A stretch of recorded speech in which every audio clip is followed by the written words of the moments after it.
Êxodo capítulo 16. O maná e as codornizes. Toda a comunidade de Israel partiu de Elim e chegou ao deserto de Sim, que fica entre Elim e o Sinai. Foi no 15º dia do 2º mês, depois que saíram do Egito. No deserto, toda a comunidade de Israel reclamou a Moisés e Arão. Disseram-lhes os israelitas: quem dera a mão do Senhor nos tivesse matado no Egito. Lá, nós sentávamos ao redor das panelas de carne e comíamos pão à vontade. Mas vocês nos trouxeram a este deserto para fazer morrer de fome toda esta multidão. Disse, porém, o Senhor a Moisés: eu lhes farei chover pão do céu.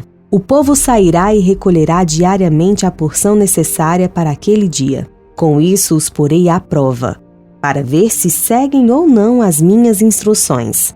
No 6º dia, trarão para ser preparado o dobro do que recolherem nos outros dias. Assim Moisés e Arão disseram a todos os israelitas: ao entardecer, vocês saberão que foi o Senhor quem os tirou do Egito, e amanhã cedo verão a glória do Senhor, porque o Senhor ouviu a queixa de vocês contra ele. Quem somos nós para que vocês reclamem a nós? Disse ainda Moisés: o Senhor lhes dará carne para comer ao entardecer e pão à vontade pela manhã, porque ele ouviu as suas queixas contra ele. Quem somos nós? Vocês não estão reclamando de nós, mas do Senhor. Disse Moisés a Arão: diga a toda a comunidade de Israel que se apresente ao Senhor, pois ele ouviu as suas queixas. Enquanto Arão falava a toda a comunidade, todos olharam em direção ao deserto, e a glória do Senhor apareceu na nuvem. E o Senhor disse a Moisés: ouvi as queixas dos israelitas. Responda-lhes que ao pôr do sol vocês comerão carne, e ao amanhecer se fartarão de pão. Assim saberão que eu sou o Senhor, o seu Deus. No final da tarde, apareceram codornizes, que cobriram o lugar onde estavam acampados. Ao amanhecer, havia uma camada de orvalho ao redor do acampamento. Depois que o orvalho secou, flocos finos semelhantes à geada estavam sobre a superfície do deserto. Quando os israelitas viram aquilo, começaram a perguntar uns aos outros: que é isso? Pois não sabiam do que se tratava. Disse-lhes Moisés: este é o pão que o Senhor lhes deu para comer. Assim ordenou o Senhor: cada chefe de família recolha quanto precisar, um jarro para cada pessoa da sua tenda. Os israelitas fizeram como lhes fora dito. Alguns recolheram mais, outros menos. Quando mediram com o jarro, quem tinha recolhido muito não teve demais, e não faltou a quem tinha recolhido pouco. Cada um recolheu quanto precisava. Ninguém deve guardar nada para a manhã seguinte, ordenou-lhes Moisés.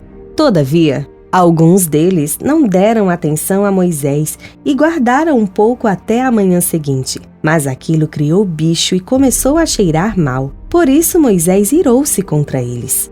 Cada manhã, todos recolhiam quanto precisavam, pois quando o sol esquentava, aquilo se derretia. No 6º dia, recolheram o dobro, 2 jarros para cada pessoa. E os líderes da comunidade foram contar isso a Moisés. Ele lhes explicou: foi isto que o Senhor ordenou. Amanhã será dia de descanso, sábado consagrado ao Senhor. Assem e cozinhem o que quiserem. Guardem o que sobrar até a manhã seguinte. E eles o guardaram até a manhã seguinte, como Moisés tinha ordenado. E não cheirou mal, nem criou bicho. Comam-no hoje, disse Moisés, pois hoje é o sábado do Senhor. Hoje vocês não o encontrarão no terreno. Durante 6 dias vocês podem recolhê-lo, mas no 7º dia, o sábado, nada acharão. Apesar disso, alguns deles saíram no 7º dia para recolhê-lo, mas não encontraram nada. Então o Senhor disse a Moisés: até quando vocês se recusarão a obedecer os meus mandamentos e as minhas instruções? Vejam que o Senhor lhes deu o sábado, e por isso, no 6º dia, ele lhes dá pão para 2 dias. No 7º dia, fiquem todos onde estiverem. Ninguém deve sair. Então o povo descansou no 7º dia. O povo de Israel chamou maná aquele pão. Era branco como semente de coentro e tinha gosto de bolo de mel. Disse Moisés: o Senhor ordenou-lhes que recolham um jarro de maná e que o guardem para as futuras gerações, para que vejam o pão que lhes dei no deserto, quando os tirei do Egito. Então Moisés disse a Arão: ponha numa vasilha a medida de um jarro de maná e coloque diante do Senhor, para que seja conservado para as futuras gerações. Em obediência ao que o Senhor tinha ordenado a Moisés, Arão colocou o maná junto às tábuas da aliança, para ali ser guardado. Os israelitas comeram maná durante 40 anos, até chegarem a uma terra habitável. Comeram maná até chegarem às fronteiras de Canaã. O jarro é a 10ª parte de uma arroba.